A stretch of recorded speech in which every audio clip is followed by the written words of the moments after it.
আমরা এসে পৌঁছেছি বোলপুর স্টেশনে। বোলপুর স্টেশনের সামনেই থাকা গীতাঞ্জলি রেল মিউজিয়ামের মধ্যে আমরা ঢুকে পড়েছি। ভেতরটা ভীষণ সুন্দর করে সাজানো। রবি ঠাকুরের একদম ছোটবেলা থেকে সমস্ত স্মৃতি শুরু করে একদম তার মৃত্যু পর্যন্ত সমস্ত স্মৃতিকে খুব সুন্দর করে যত্ন সহকারে সাজানো রয়েছে এখানে। আশ্চর্য কবির জীবনের প্রথম ও শেষ ট্রেন যাত্রা একই পথে হয়েছিল, হাওড়া থেকে বোলপুর ও বোলপুর থেকে হাওড়া। 25শে জুলাই 1941 সাল গুরুতর অসুস্থ কবিকে যথাসম্ভব আরামের সঙ্গে 12 চাকার এক সেলুনে চাপিয়ে বোলপুর থেকে হাওড়ায় আনা হয়। ঝাঁকুনি এড়াতে এ পথের সবচেয়ে ধীর গতির ট্রেন পাকুড় প্যাসেঞ্জারের সঙ্গে সেলুনটিকে জুড়ে দেওয়া হয়েছিল। তখন তার বয়স 80 বছর 2 মাস। ট্রেন দেখার পর এবার উঠলাম দোতলায়। দোতলায় উঠে দেখি রবি ঠাকুরের আরও বেশ কিছু স্মৃতি এবং তার কালজয়ী বহু বহু কাজের ছবি, লেখালেখি একদম ভরপুর।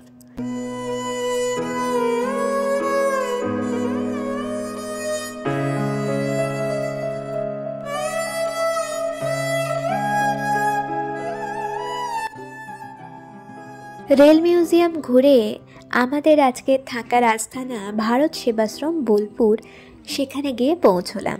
পরের দিন সকাল শুরু হলো একটা গরম গরম চায়ের সাথে। ভারত সেবাশ্রমে সকালে উঠলেই তোমার এই গাছটার তলায় চায়ের জার বসানোই থাকে।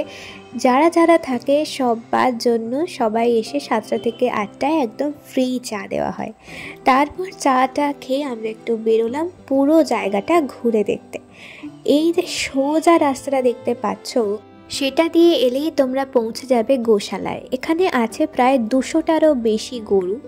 তো গোশালা থেকে বেরিয়ে আবার সোজা হাঁটতে লাগলে এই রাস্তাটা ধরে যদি সোজা যাও তাহলেই দেখতে পাবে ভারত সেবাশ্রম। আমরা যে হোটেলে উঠেছি সেই হোটেলের পুরো ভিউটা তোমরা এখান থেকে পুরোটা দেখতে পাবে।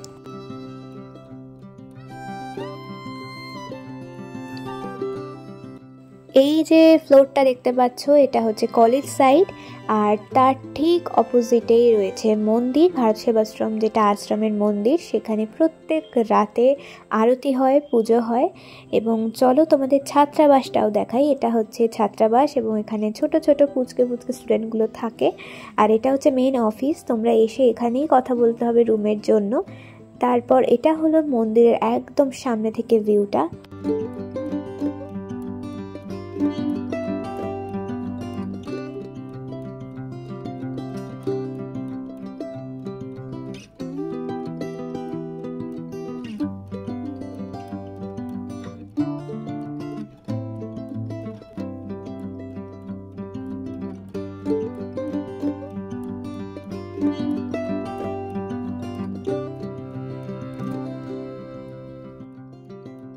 আর মন্দিরের ঠিক অপোজিটেই রয়েছে বড় খেলার মাঠ, যেখানে বাচ্চারা যারা থাকে হোস্টেলে সবাই খেলাধুলো করে।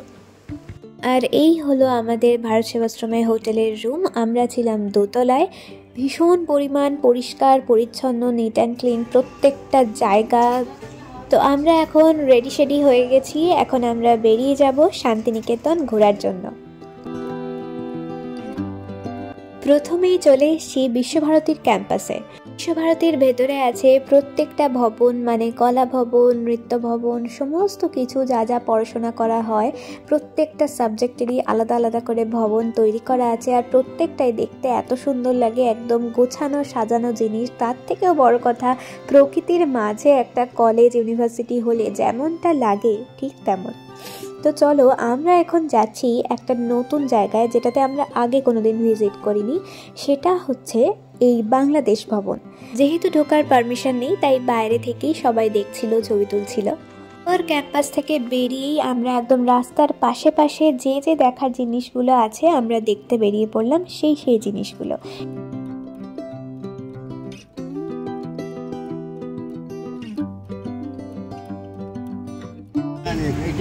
যিনি যে ছিলেন মিলান দেবের স্ত্রী, উনি 5টা ছেলে মেয়েকে নিয়ে ওপেনিং ক্লাস চালু করেছেন গাছের নিচে।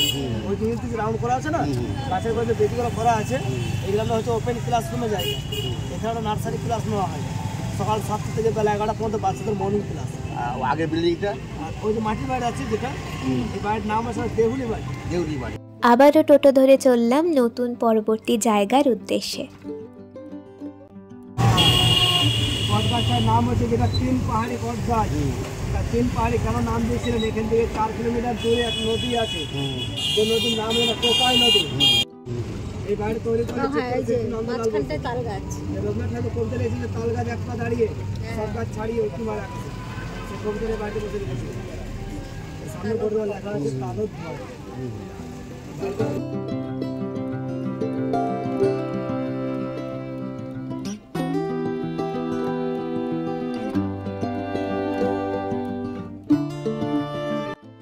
শান্তিনিকেতনের ব্রহ্ম মন্দির বা উপাসনা গৃহ 135 বছর ধরে ঐতিহ্য বহন করে চলেছে।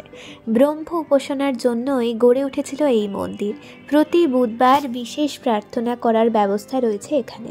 দেবের ঠাকুর বাবা মহাসুর দেবের ঠাকুর এখানেই থাকতো প্রথম। বাড়িটা তৈরি করেছিলেন 1863 সালে, চুন সুরকি দিয়ে বাড়িটা বানিয়েছিল।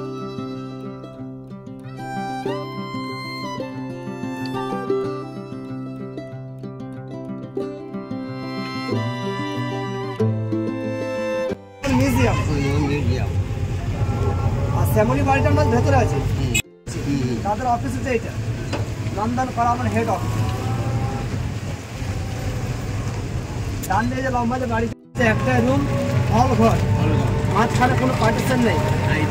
যে রবীন্দ্রনাথ ঠাকুর যে বিখ্যাত নাটক করেছিলেন, এগুলো এই যে বাড়িগুলো আছে এগুলো সব পেন্টিং ডিপার্টমেন্ট। পেন্টিং, হ্যাঁ, সব আর্ট নিয়ে সব পড়াশোনা হয়। আচ্ছা আচ্ছা। এগুলো আমরা এটা বানিয়েছিলেন 1938 সালে। 1938। আর এই ছবিগুলো দেখতে পাবেন বাংলা সহজ কর বইয়ে। পেছনে যে বাচ্চাটা আছে, যে বাচ্চাটা খেয়াল করতে পারেন যে বাচ্চা তার মায়ের আঁচল ধরে বাচ্চা তার পেছনে ছুটছে, সেই দৃশ্য থেকে তৈরি করে ভাস্কর রামকিঙ্কর।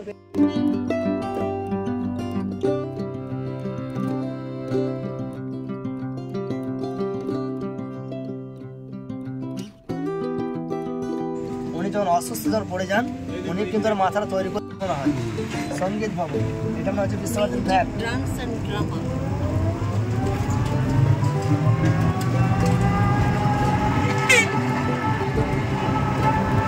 কি আছে এটা আপনার বাড়ি, কপের সাথে বাড়ি ভরে গেল,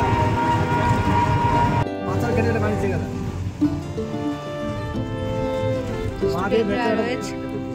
বাংলা সহজ করে ছবি দেখেছি, বাড়ি দেখাশোনা করছে না কি একটা। এবার এসছি নোবেলজয়ী অর্থনীতিবিদ অমর্ত্য সেনের সেই প্রতীচি নামক বাড়িতে। বাড়িটি অত্যন্ত সুন্দর, একদম ফুল দিয়ে ঘেরা, চারিদিকে বিভিন্ন ধরনের গাছপালা।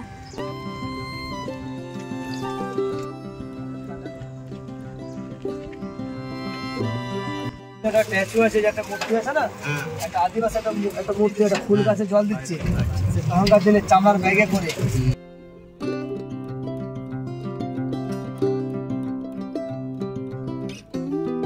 এরপরেই আমরা চলে এসেছি একদম শান্তিনিকেতনের মিউজিয়ামের ভেতরে ঢুকে পড়েছি। চারদিকে গাছপালা আর সূর্যের আলোয় যেন চারদিকটা একদম ঝলমল করছে।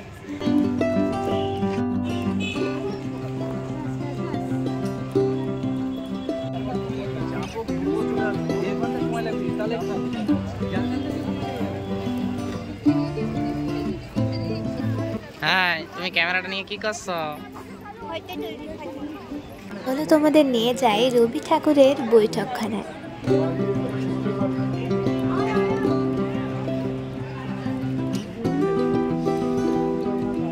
বলো যাই, এবার দেখে আসি রবি ঠাকুরের ব্যবহার করা ওনার গাড়ি।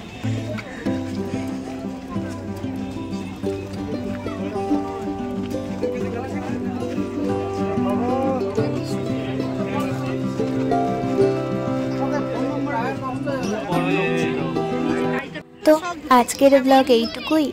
আজ শান্তিনিকেতনের ব্লগ কেমন লাগলো অবশ্যই কিন্তু জানিও। ভালো লাগলে অবশ্যই শেয়ার করো আর সাবস্ক্রাইব করতে একদম ভুলো না।